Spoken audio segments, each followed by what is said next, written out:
revolutionary. I am a revolutionary. I am a revolutionary. I am a revolutionary. I am a revolutionary.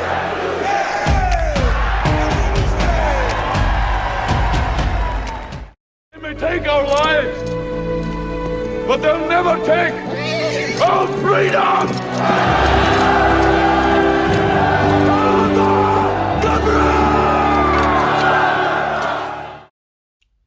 Where there's people, there is power. Justice in our time. Good afternoon, everyone. This is Sean from Equal Start for another episode. Today, I've got a lovely guest that gave me my mental wellbeing champion training just a few weeks ago in Debbie. I've invited her on today to talk about issues around mental health and why men and boys in particular are disadvantaged in this field and why there's less supporting and funding. And just wanted you to introduce yourself, Debbie, to everyone about why you got into it and how you are. Hi. Yes, I'm Debbie. I got into this work because I could see a need. So I grew up in a mixed heritage family. My mother's English Irish, my father's Jamaican Indian, and I always sat in the middle, never really sure until I was in my 20s where I belonged. And I had children, got involved in a preschool.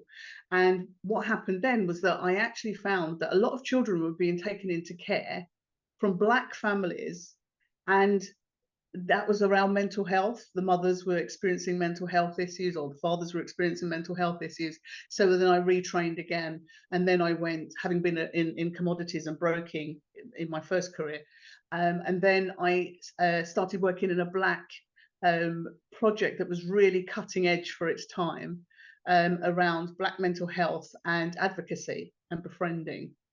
So that's where I started. I was bitten by the bug. I could see the difference we could make.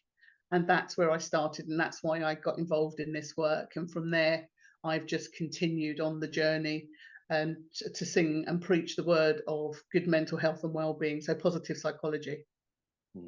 That's interesting. You see, when we had the course a few weeks ago with the mental well-being champion, in terms of the classes, the characters that you come across, have you ever had to help anyone with that within those classes? Or have you ever?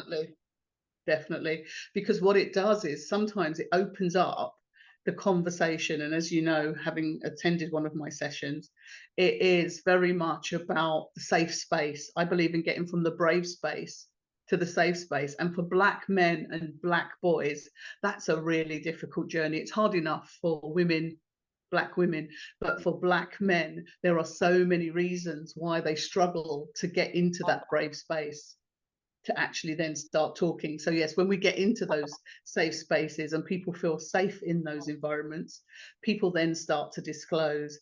And I've had to help people, because sometimes it's been that light bulb moment when they've realized that actually all this stuff they've been carrying, all this unwellness actually has an answer.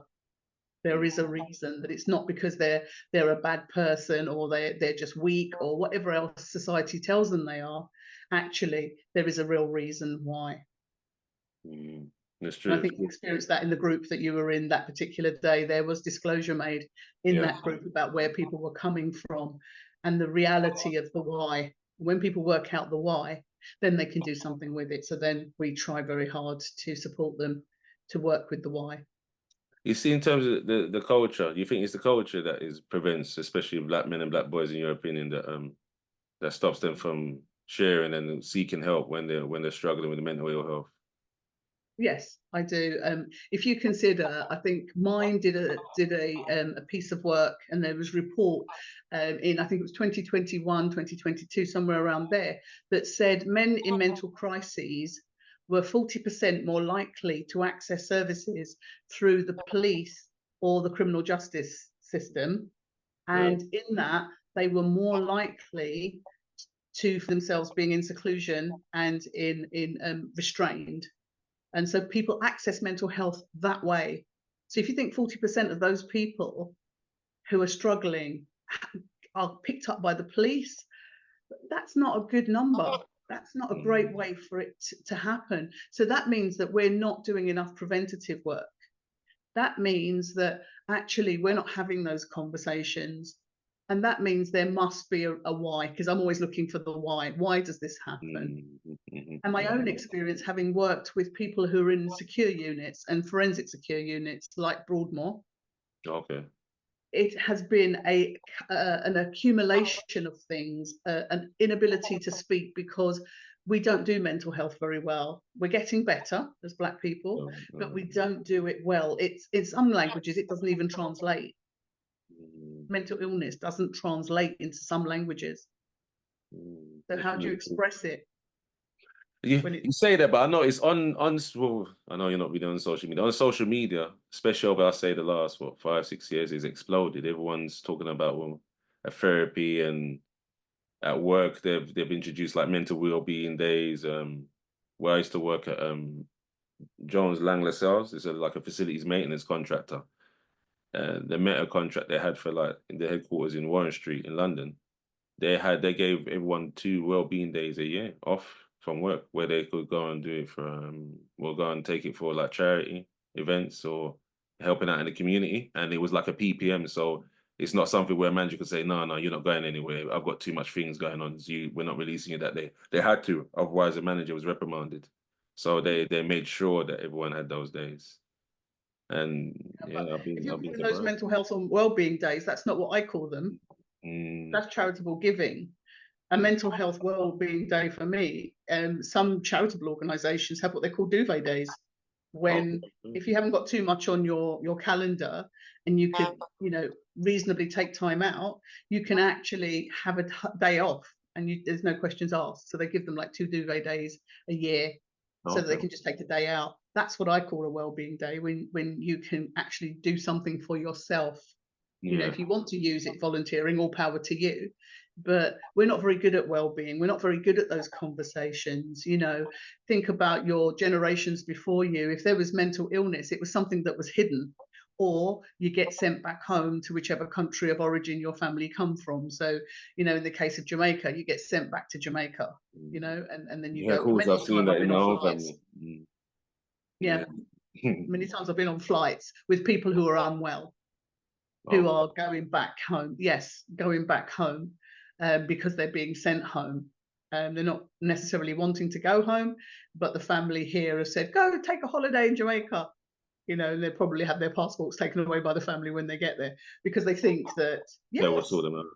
it'll sort them out. Going home will sort them out. We don't want to talk about mental illness. It's a blame shame culture. And yeah, it's true. Growing up, I would say that was definitely a thing. They said, like you said, they're either mentally weak, or there's something inherently wrong with them. So put them in a straitjacket, put in a padded cell, and forget about them. yes, I to see though. Is it true they used to do shock therapy as well to people that yes, were mentally yes. mentally It's ill? still used to today in some places. Yeah, I saw something like that, but I thought maybe it was propaganda, that it wasn't true, because some people say, no, that's not, we don't use those kind of techniques. But when I was in the space the other day saying, isn't that still used, the straitjacket on certain institutes and shock therapy, they were silent on it. So I said, maybe because I've been seeing it myself. No, I haven't seen anybody put in a straitjacket. But I'm talking about in other countries as well. That the electric convulsive therapy (ECT) is used in other places too. It was seen as something that worked really well with people in depression, for example. So it was a quick treatment. But I have a friend who some years ago had a series of that shock therapy, and actually it's killed off quite a lot of her brain cells in actual fact, and her memory's affected and so on and so forth. But there's no way of proving that it was the electrical therapy that actually the ECT that did it. But yeah, her memory's not as good as it was and things like that. But today they would try. I mean, therapy's moved on. I'm gonna defend therapy quite a lot. But what it is that people don't access it, and the bigger services say, oh, it's because they're hard to reach. Black people, what we're now called the global majority, are hard to reach groups. But actually, I heard somebody very senior in Oxley's, which is the Greenwich Bexley Mental Health Trust, say they're not hard to reach. We are hard to access. So there is new dialogue around what needs to happen. But black men and black boys have got to feel safe to do that, to go and access. You know, that first step is the hardest step to take. Anybody that's struggled with their mental illness and mental well-being will know actually acknowledging it yourself. It's a bit like being you know, a substance user, you know, actually recognizing that I've got a problem with drink, because it's an insidious thing, isn't it? You don't get up one morning and just start chug-a-lugging. You start with one glass, and then it's 2 glasses, and then it becomes part of your life, and then you realize it's got more control over than you have. It's the same with mental health sometimes, isn't it? And mental illness, that it creeps up. And as children, as boys, what were you told to do? Don't cry like a girl. Yeah. Well, obviously, my parents used to do that. Man up. You know, what's wrong with you? And if you were hurt or injured, the idea was that you would hit back. You couldn't absorb the hurt of it. So if you got into a fight at school and somebody hit you, you were told to go back and beat the other person up. Yeah. You weren't told, sorry that happened to you. You know, how are you feeling about that? Your feelings weren't to be expressed of hurt or sadness. I wouldn't expect parents without any kind of like your training or being in that sector to really know that, though, because there's, as you know, there's no script to parenting. Because I tell my sons and daughter to hit back if someone messes with them. I do that, even though I've been in trouble at school with over that. It's not the answer, but even telling them that, it's the other conversation that needs to happen. How do you feel? You know, and you might feel really hurt, but as a man, you can't say you feel hurt. You have to say, boy, you know, I want to just it's all of this macho stuff that kills men, that kills our boys. You know, we go to school, we send our boys to school telling them to man up. What does that actually mean, particularly if you have an absent father? How do you know what a man's supposed to be? And we had this conversation, you and I, didn't we? We did. You know, we're saying, what is a man supposed to be when we've got no blueprint? Dad wasn't there. Then mum, every time you play up as a boy, mum's telling you you're just like your dad. But when you do something good, she says you're just like me. Yeah. But I think both genders do that, though.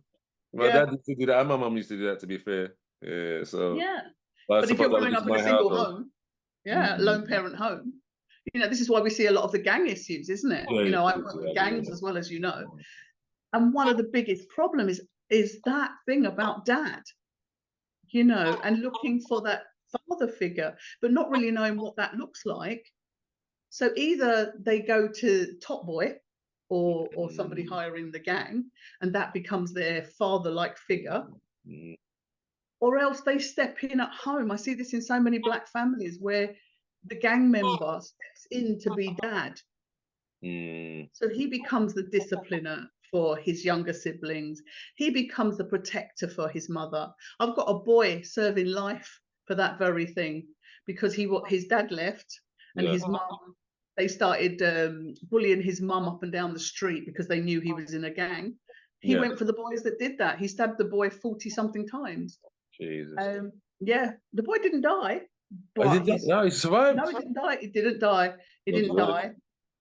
But he got a life sentence for it because he's so violent, badly maimed from it. He probably wishes he had died because of what's left of him, you know, the damage. But that said, he was the protector. He didn't know any other way because his father had been a violent man when he'd been in the home. So what did he learn? And then that's why we come to the notice of the criminal justice system, isn't it? You know, and the police. So it's a very sad state of affairs. Remember the Damiola Taylor case? Because this is the play. You know, when I said I told obviously my children to do that, and they pulled me up not last year, the year before, about it. I said, "Oh, you tell him to defend himself?" I said, "Yeah, of course I do. I don't send my son to school to be bullied." And they referenced what you said, and I said, Damiola Taylor was waiting for the police officer or teacher to bail him out, and he said if he fought, he might be here today. And they were stunned. To be fair, what I was surprised, the head teacher actually said, "Listen, if it was my daughters outside of the school, I would tell them to defend themselves, most definitely. But it's school policy that they don't. Gentle hands." And I said, I was shocked because she said that in front of her colleagues. But the other two were like, "Oh no." why would you do that?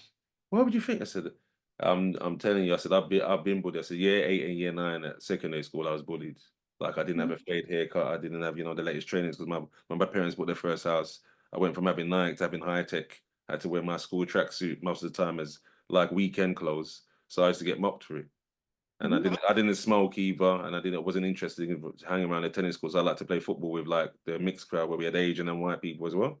So they said, "Oh, basically, I'm a banner check for doing that." So I used to have a lot of trouble with the top black boys in my school between year 8 and 9, and it only turned around when I started to punch up some of them. So that's when I said, "Well, boy, this gentle hands and try and avoid fight, be peaceful." Said it doesn't necessarily work, especially when there's no one around there to save you. You're looking for a savior all the time, and I don't think that's always a good look.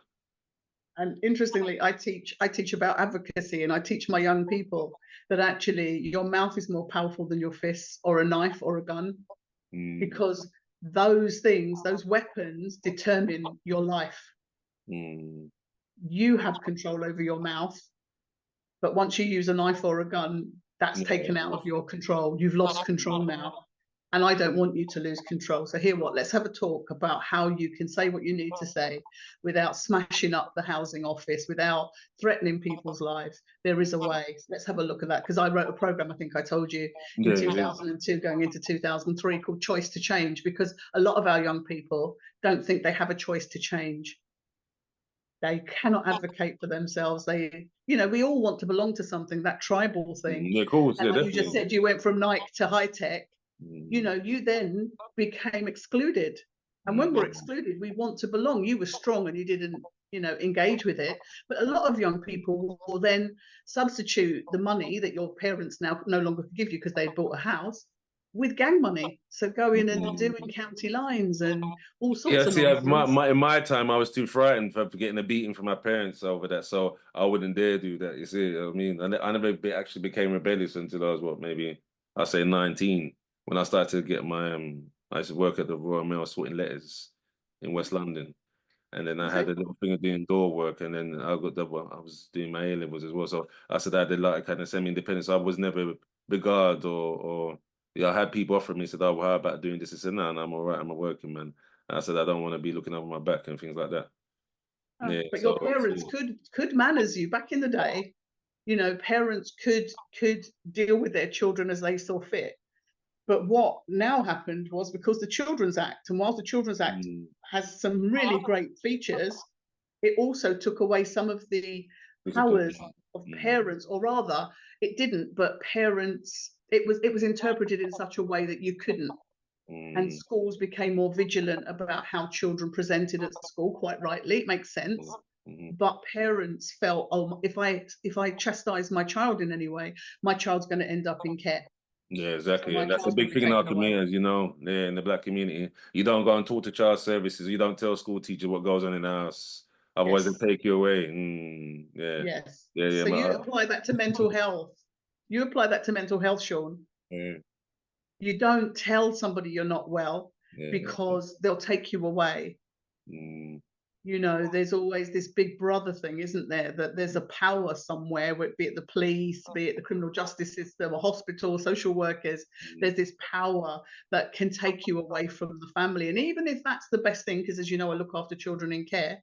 Yeah. Sometimes it's the best thing to do, but actually the child wants to stay in it. I've got children who have come from the most traumatic backgrounds and abuse that would go back today because it's what they know. Yeah, to be fair, I've seen that. But to be fair, I think that's a thing for not just children, but adults too. Because when I started having my first kind of partners, like girlfriends and that, I used to, a couple of the, especially when I was young and naive, I used to have ones that I used to treat them well and try and follow what my mum said about, she used to have this thing called the marriage rules in her bedroom. I'll never go on a sleeping argument, always be empathetic, consider other people's feelings.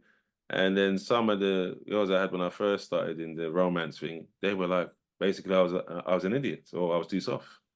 So people say these things, and they have these precepts in place to say about domestic abuse and mishandling your partners. But then said some of them, they're like, oh well, if you're like this regular, you're an idiot, or you're too soft. Yeah. So this is what confuses a lot of people. And But when how you are you get supposed there, to the be thing, well? yeah. How are you supposed to be well in a Mm, society that gives you all these different messages? You know, mm, you've got your family confusing. norms, you've got societal norms, and Mm-hmm, those two don't necessarily match. mm-hmm, mm-hmm, mm-hmm, You know, our parents, that what's that saying? You can take a person out of the country, but not the country out of the person. So they came here, but they still have all of those. The only thing they have left is their culture. You mm, know, everything else has been stripped away from them. They've had to perhaps take jobs that are lower than what they would have done back in their own mm, country. mm, They don't feel heard, all of these things. The only thing they have left to give their children is their culture. mm, mm. And That's like so, the anchor, isn't it? That's like the anchor. yes, yeah, Foundation. yeah, the foundation. And so when you're at home and you're told when you get home you have to do X, Y, and Z, and then you've got all your friends at school who don't, it starts to give you this thing. And then, Kicking you and know, you see all throwing. this, you know, men aren't supposed to be, they're supposed to, in our culture, many cultures, you know, they're supposed to be these strong macho guys. They're not supposed to get upset. They're not supposed to get all emotional and squidgy in relationships. And when they do, and then they get taken advantage of, there's no one for them to go and talk to, because people say to them, boy, you know, you're more like a girl. Yeah, You yeah, should of have been a course. girl. You should have I've been been I've boxing been her guilty to of that. box or I've been guilty of whatever it that is. too. Yeah. So then they can't deal with the hurt. So they're carrying the hurt. There's a lot of people in psychiatric care. If you trace the root back, there's often a woman. If it's not mother or sister, it's a girlfriend, a wife, a boss at work. Yeah, the boss of work, definitely. Yeah, Yeah. somebody, we forget about the bosses at work, but there are these females who who impact on men's lives so greatly, but there's no one to talk to about it because they're supposed to man the thing up. You know, young people in prisons, for example, I have them on the phone and they're in tears. They're holding back the tears. And one of them said to me when he was put in prison, he got 9 years. He said to me, the saddest, I said, what do you want me to do? And he said, I went down to see him in the cells. And he said, I said, what do you want me to do? And he said, I really want you to look after my mum, because the thing that's hurt me most about all of this is my mother's tears. That's the thing that when he was in prison as well, he's out now, he's doing really well. That was the thing that hurt him the most. That was the thing that affected his mental health, his mum's tears, because his mum had cried enough. And he never wanted to be the person that made her cry, because his dad, trust me, his dad turned up at court, in fact, and was trying to get my number. Not for, yeah. So this will give you some idea in front of the mother. But anyway, Yeah. that shows you, you know, the disrespect that the mother had faced from the father. And then you've got the young person not wanting to be the problem for his mum. And at the end of the day, because he tried to look after her, because she didn't have enough money, he got into gangs, he was trying to make money. It all fell apart. So you see, with terms of the powers that be, Mm-hmm. what have you noticed over this? I'll say the last 5 years in terms of improvements, because obviously they're always talking about how we need to reach people to reduce misogyny, misandry, youth violence, domestic abuse, and they always say that that's what's linked to a lot, as you said, the mental health problems and issues that they have. So, why do you think they don't fund support services for, especially more men, and particularly black boys and black men? They actually do, but they do it with a small f. Oh, So they do fund, but they tend to be, in my own experience, shorter term projects. yeah. And what people do, so here's the problem. They do a lot of projects with the community. Now the community does a couple of things that it shouldn't do. One is it has a mission drift. So your project is Equal Start is about what Equal Start's about. But then you see some funding come out. It's not your remit, but you go for it. You then take on a project that you're not equipped to deal with, and it flops. The other thing we do is we see £10,000 for a pilot project, which should just be maybe, I don't know, 100 people, say. We apply for 1,000 people because we want to get that money into our project to do what we want to do to help these people. and then we don't have enough resource and it just falls apart. So we because we have this cap in hand thing, this thing that I believe comes from a time when we used to be begging for food and things. It's that. So we go and oh look, they've got £10,000 for us to help people. So we're going to help as many people as we can, but we don't do the numbers properly. We don't do the numbers properly. And so the project fails again. So then they say, well, we're not going to put any more money into the community because we funded 5 projects and only one of them did well. So there's 4 of them that have failed. So there's that. There's also this big argument about segregation versus integration, isn't there? You know, if we have projects for this particular community, we're keeping the community separate. So what we should do is have this inclusive budget. Yeah, because they're saying the money only serves a small amount of people, and so we need to make it stretch. Because obviously, we're even though we're the global majority, as you say, over here, we're a minority, very small minority in terms of the actual UK population. So they probably think it's a waste of resources. So to get many people in. So what they used to tell us, of course, they called that, was it intersectionalism, where they had the LGBTQT people come in and they said, oh, you got to serve them as well, and there may be some people that are homeless in your area, in your community area. I've seen that as well, to be fair. I've seen that. Yes. So it's intersectionality. And you know, they may fund Black mental health, say, for men aged between the ages of 18 and 30, say. What happens to the man who's 31? What happens to the man who's 17?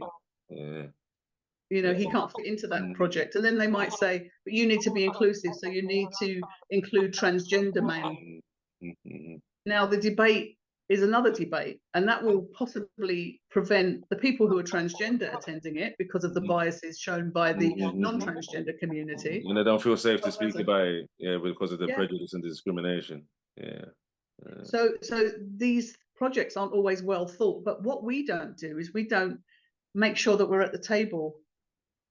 I'm working with a group in Southwark who are called Black Maternal Voices. I've only just started doing a little piece of work with them because more Black women die in childbirth or I think it's 6 weeks afterwards. Yeah, I've seen that. There are 5 times more. Fun enough, my wife's involved in something like that called Birthing in Colour. Yeah, there you go. At the time, I think she said it's 5 times, and an Asian woman is 3 times more likely to die in childbirth. All of those kinds of statistics, and they're making sure there's a whole big report that's been done by Southwark on this, and they're making sure that they're at the table, so that services aren't created that are about what they believe in, but somebody else is running with the baton.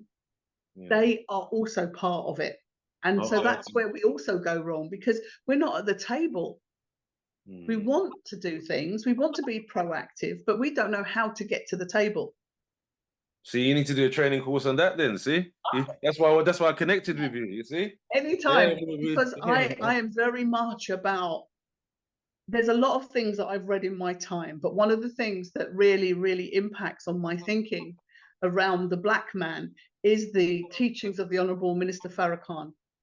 And his teachings about rising, and it's the nation's teaching, in fact, about rising the Black man up to be the best that he can be. And instead of pushing him down, keep rising him up. Treat the women well, rise them up. And if we rise up and we do things correctly, instead of finding some quick fix to get to where we want to be, if we put the time in, we'll get there. And I think that's where we don't do very well. Yeah, we don't. Not as a community, we don't. There's a lot of infighting and bickering and hang-ups, and then it stops the progress. Yeah, totally stops the progress. And you know, because we've got this divide and rule thing that happens, you know, you open a shop and it's in a particular community, you'll be looked at, which you shouldn't be looked at, but there'll be concerns about, oh, they've got a shop here with people of colour in it. And then on top of that, you've got the people who want to access that service who don't want to come to that area because they don't live there.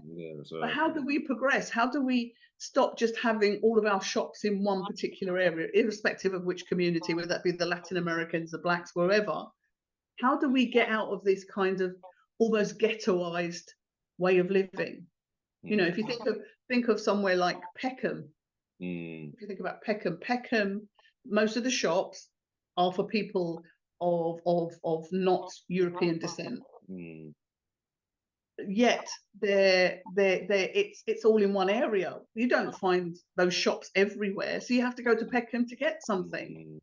Because I we think don't. some of that is, like you said, it's the comfort thing. I said, look, there's not people that look like me, say, but they might not even like our food. So what's the point? Or I might encounter prejudice or racism. So that's why we say we tend to stay together. But to be fair, all To me, that's ethnicities have wrong. that element. It's not the right thing, because we then accuse people of wanting to segregate us, but we do so out of fear sometimes. And Yeah, of fear, course, as I told you, is yeah, an of course, acronym yeah. of false evidence appearing real. So we Mm. assume. I mean, how many people actually do the proper research to go and open a shop somewhere? Do they go and spend time in a cafe near it, watching the community go past, asking people, if I opened I don't know, a Caribbean barbers here, do you think people would use it? Do you look at the demographics? No, we don't. We take the safe route often, but our forefathers didn't take the safe route. Yeah, no, they didn't. Otherwise, there would be no progress. There'd be no progress. I Yeah, remember exactly. Frederick Douglass said that still, no struggle, no progress. Yeah. There you go. So, we have to just step out, and just test it and say, you know what? If we want the communities to accept us, we have to do something about it. If we want the police to work better with us, we've seen what's happened recently. This is the first time that actually something's being done.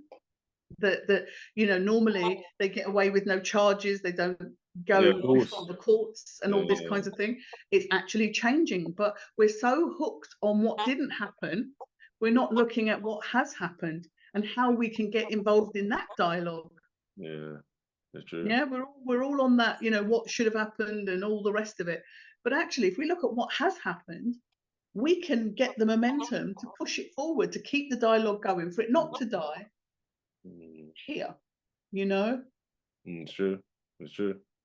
Mhm. The things with that though, actually, I'm gonna ask you about that in a minute. Dalian Atkinson, remember that case? He had a mental health episode. He's killed him. He was a former footballer. I used to, when I was about 12, yeah, 92, 93, he used to play for Aston Villa. Big hero in the community. If you type on in the search engine match of the day, best goals ever, you'll see him in there. Like a West Midlands team. And what was well a year after he retired, 30 years after he retired. Recently, a few years ago, police found him, called to his home. They said he's been aggressive, abusive, and that. They went in there, didn't realize he had mental health condition, and they tasered him. He died. And when I mean they tasered him so Yes, much. they overused him. Yes, I remember now. Yes, Yeah, yeah. I It's remember. and I thought that at that moment, I thought this would be like the George Floyd thing. I said we can do something about this, and I said a lot of the activists over here, community activists that they do all that stuff. The Chris Cabba, Mark Duggan said this is our time to. You went to campaign for George Floyd and Black Lives Matter across the Atlantic when that happened, where they're marching into London, in the lockdown and everything. And so then yet Dalian Atkinson is being killed deliberately, vindictively by two police officers. And we haven't done anything. I said, where's the political will to make a big song and dance about this? And he just made, a few pages in the paper for a few days, and then it was all over. And then nothing's really changed. And what was awful about, they said his clothes were sticking to his skin the way the police officer kept tasering him.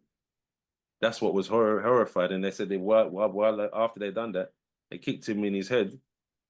He had a depressed fracture of his skull after they've tasered him to where he's unconscious and his skin's burning. And he was telling the female white officer, hit him. I think that's the first time I've seen a police officer do time, but guess what? He only got 8 years. He said, I thought, what happened to 25 years for murder? But because of the qualified immunity, he's only got 8 years. He probably only do maybe 4, and he'd be out. I said, that's something we should have really, because that was illegal killing. We should have really got after them over there, but we didn't. There was no community or political will to do that. No, and this is the problem, isn't it? And the thing is, there was nothing done about it. But just because there was nothing done about it doesn't mean we can't do something about it, if that makes sense. We can use it in reference to things that we do.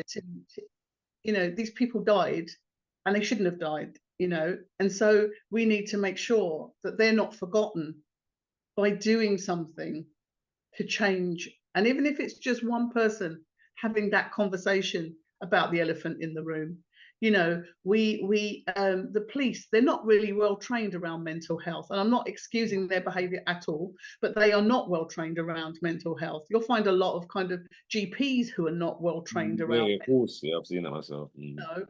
The first thing to do is give medication for some GPs. There are some amazing GPs out there. You know, there are some good police officers out there. You know, we call them to our units where we have young people, and some of them are amazing.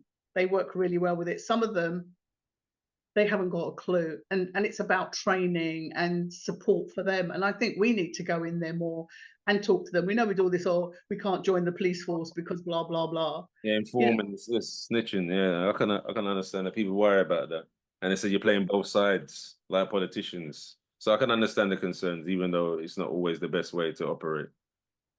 No, I understand their concerns. I understand why people don't want to go into the police force. But then when the police do a recruitment drive and we don't join, they've got an argument, haven't they? Well, we did try to recruit and they didn't want to come to us. You know, some of their posters, I saw one in Kent some time ago when I was in Kent, and it had all kinds of shapes and sizes of people, colour, age, you name it. And it said, you know, the Kent police are recruiting. So that could be you know, saying that you don't have to look a particular way. But we still don't go. But then we complain that the police force doesn't have enough people to represent us in there, but none of us step forward to join. So it's that whole thing, isn't it? About how do we get representation if we're not willing to step into the frame.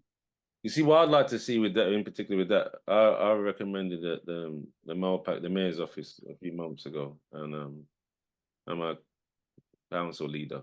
I said we should have some people within the IOPC, you know, the Independent Police Commission, so Complaints Commission. So I said, why can't we have some people in there that is from our background?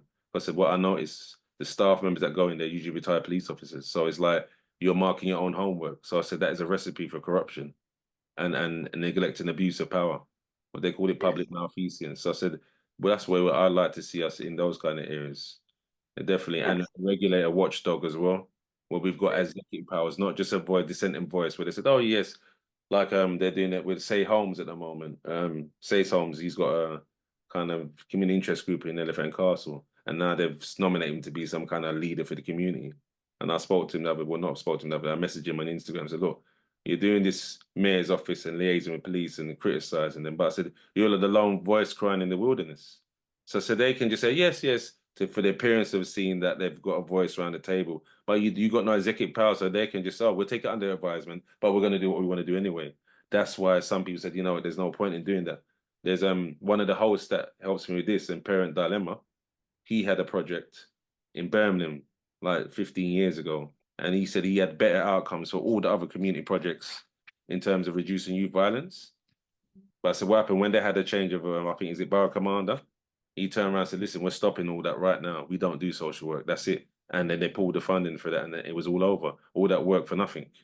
So like you said, the short-termism, he had it for 3 years. But for 3 years, he said he was able to go into the police station, talk with police. They gave him special privileges when it was serious. But it was short-lived. And then in the end, that's years ago now, and nothing's really been done since because they don't do social work. That was what he told me, what the Borough Commander told him. You see? So, and that is so deflating, isn't it? When you're trying to achieve something and you can see the good happening, but that's the thing. We are reliant on a particular funder. So going back to your point about funding, we need alternative streams of funding. Now we've got some very wealthy people in our communities. We have. Right, there's this misconception that everybody is a particular way and they're all living in a particular lifestyle. No. To be fair, that's part of the thing with I do with Equal Start. I show people, like the other day, I said, look, I know he's just only become popular on social media, Dean Forbes. Said, I remember when I was a kid, he used to play for Crystal Palace. Now he's some kind of multi-million-pound business merger acquisitions hotshot. And they're saying he's the most influential and powerful black man in Britain. So Jesus, that's what waiting 2 years when he's become out publicly with it. That all of a sudden he's thing like that. Obviously, we got some of the actors. You got Idris Elba. You got the Adebayo Olagenzi who owns through a private equity company, Gatwick Airport. And I was showing people. They said, "Oh, really?" I said, "Yeah." So all these things, they said, you don't realize. They said they just don't promote them and make them public because they're thinking, "My word, there's an uprising of the uprisings of the serfs and the slaves. They rise up and they to overtake us in our own country." So there's a bit of fear that I can tell. So that's why they always want to show like Top Boy and Gangland and Broken Homes. They said it's by design. It's not by accident. They deliberately do that. They deliberately do that and they tell you that's what sells, that's what people buy. So we need to flip the script, don't we? We need to change the narrative. And I work for myself. I'm about do for self. I'm about entrepreneurship. Because if you think about in the countries of origin of many of our forefathers, they were all entrepreneurs. Of course. Very few people, and that's what crushed some of their mental health coming here, because the person that was, they had their own shop back home, or they had a farm, or whatever it was they did that they owned, they then came here and had to be cleaning streets or being a conductor on a bus or being some auxiliary worker somewhere. Yeah, and then they had to work their way up again. So it was like that snakes and ladders thing. They've gotten to a certain height and they've been told the grass is greener on the other side. But I would remind people that it still needs mowing. So it doesn't matter which side grass, you still need to mow it, right? Yeah. So it's important to recognize that we sometimes give up something for something that we perceive to be better, but actually isn't. And that can be crushing for our mental health as well. When we're in school, my son, when he was at school, very intelligent young person, my daughters at school, they all had an experience of, I taught my children to ask the why, ask questions, don't take anything as just what it is. And my children would not argue. They would say, why? So why is 2 and 2 4? Or whatever the question was. But they weren't supposed to ask questions, and then they get labelled, don't they? And so our young people get labelled as being challenging, difficult, aggressive. Yeah, of course. You get that. Yeah. With us. Have you heard of an oppositional defiance disorder? No. ODD. It's a condition that I am seeing more and more of in the semi-independent young people, sort of 16 plus. I'm seeing them with these types of diagnosis, oppositional, order. Because what they do is they're defiant, so oppositional defiance disorder. So they're oppositional, and they're defiant. So it's now got a disorder. So now you get a label, ODD. Yes, it is. Funny enough, when I used to do sociology at A-level, I remember my tutor Ginny, she used to say resistance with accommodation. That's what basically has been tarnished with the black community. And I found that odd that she was saying that in the class in front of us. She said, yeah. She said, but to be fair, at the time she said black females are the most educated people academically in the country. This was like 2099, these time of years. And I was shocked because I didn't know that at the time. And when I looked it up, I said, oh, she's right. So how comes they don't make this a public thing? So, but they call it resistance to accommodation. But if a young person resists and keeps going back and saying, no, and I'm not doing that, then they then get labelled with this oppositional defiance disorder. So what is that? So we're labelling our children very early on with a negative label. Instead of thinking, okay, this young person might have some condition here, what can we do to try and reverse that before we label it? If everything we try doesn't work, then maybe a label will help with further help. But we don't see our young people going into children and adolescent mental health services early enough, sometimes because of the shame of the parents. The system is overwhelmed. There's a whole range of factors why. But I was talking to somebody yesterday and they were telling me that they have a young volunteer who's Nigerian and she's got mental health issues. And she says, I do not know how to have this conversation with my parents. I do not know what to go and tell my mum and dad that isn't going to make them freak out about me. You know, if you're a black person and you say you've got a psychosis, what happens in our communities? They're shunned, stigmatized. Yeah. Yeah, we won't invite him because, you know, he's got a psychosis, or he is a psychosis. Not that he has a psychosis, but he is a psychosis. So, you know, he could do anything at any minute. When the truth is, he may do nothing at all. Yeah, that's funny enough. From doing your training, and just before that, the week before, I got my mental health first aid level 2 will pass. I haven't got the certificate yet, and they said that yeah, I forget the actual percentage, but they said most people don't that have psychosis, they're harmless.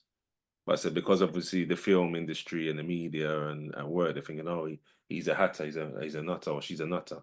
Stay from the erratic, just stay away from them. That's the best thing. Avoid and stay away from them. And then obviously the isolation leads to spiraling and things like that.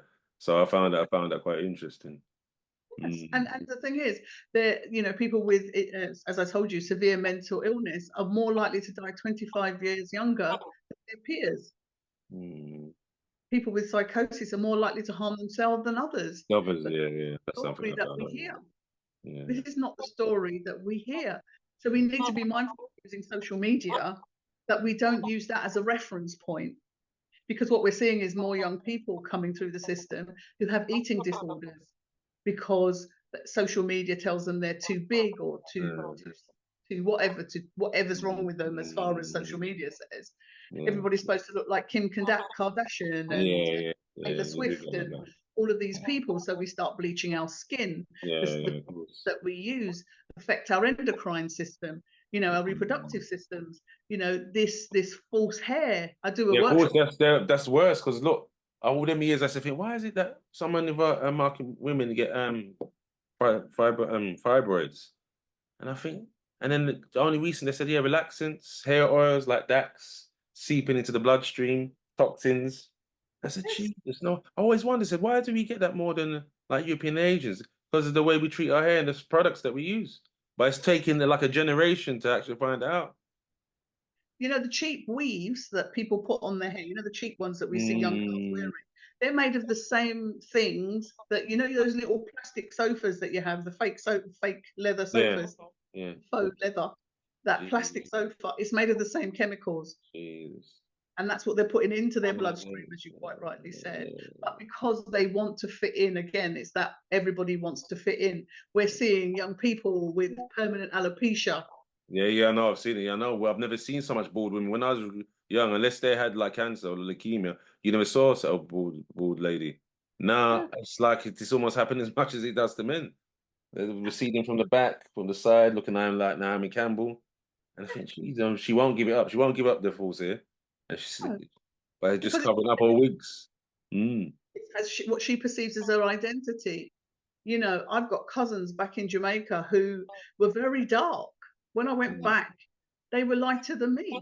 Jeez. But they had to stay out of the sun. It thins the skin. So if you get a cut and they have to try and sew it, your skin's so thin, it just keeps tearing.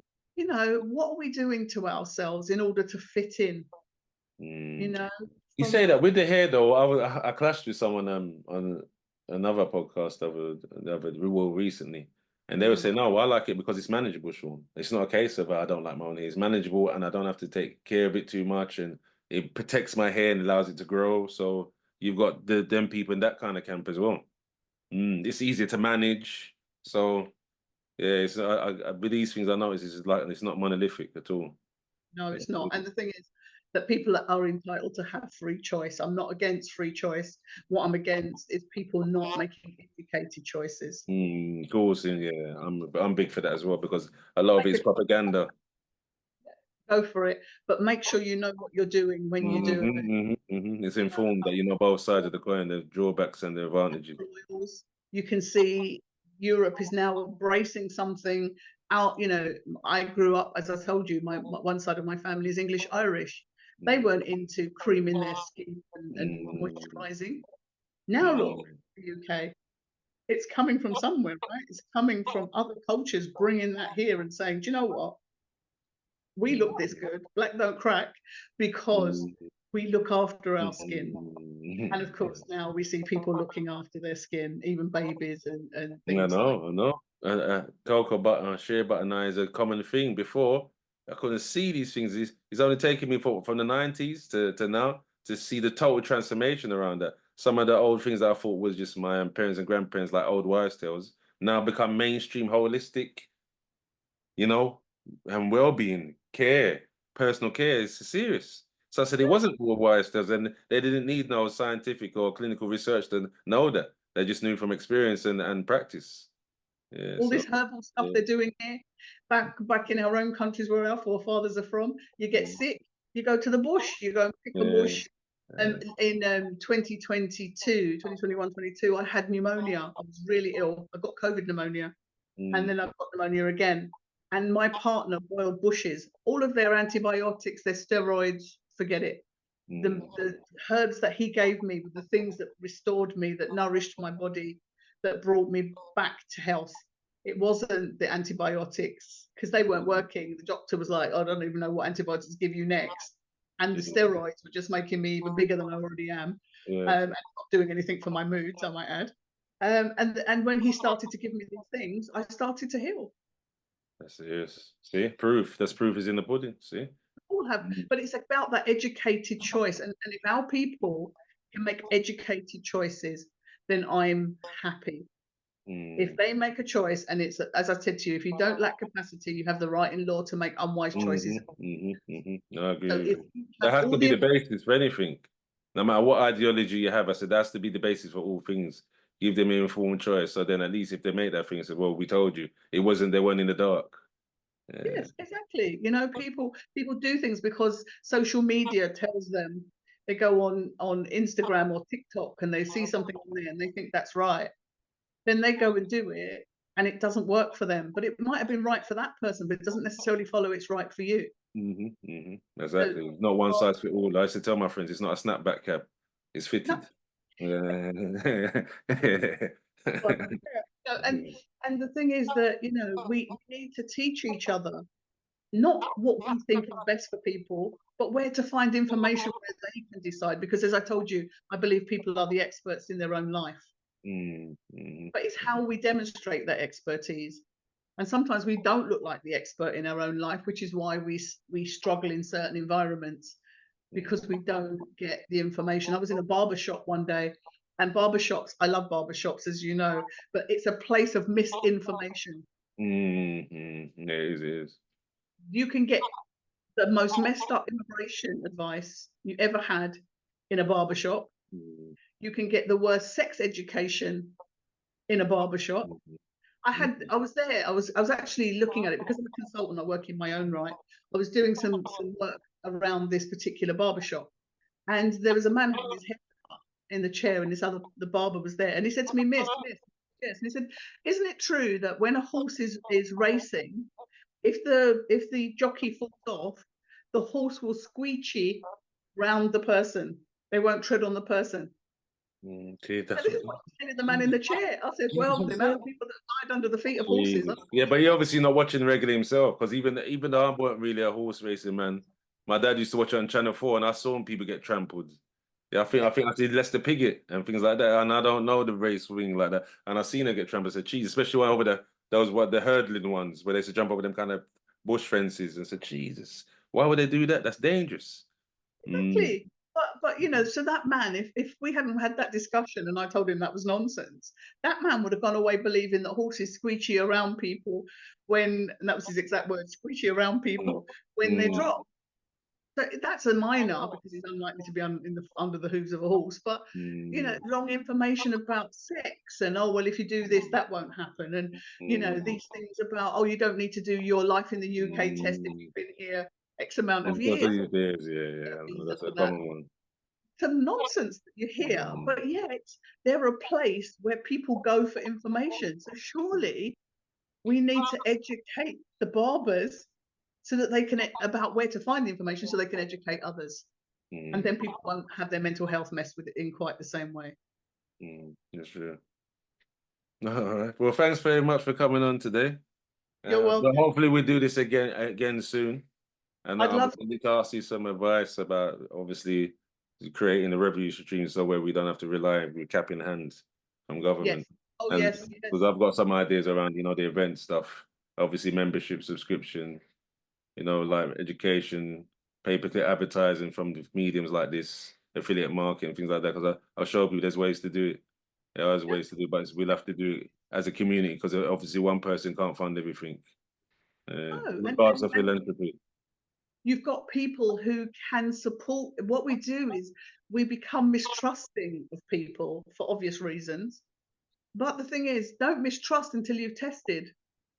You know, if you were going to walk across a rickety bridge, you wouldn't just run to the middle of it. You'd check the first rung, then check the next one, and start checking all the way across. It doesn't mean you have to give up. You know, True. It's true, trust but me. we need to connect, like you said. That's why I'm glad I met you. Yeah, We need to and I connect bet because you. obviously there's a few people that could benefit from your wisdom and obviously your industry knowledge.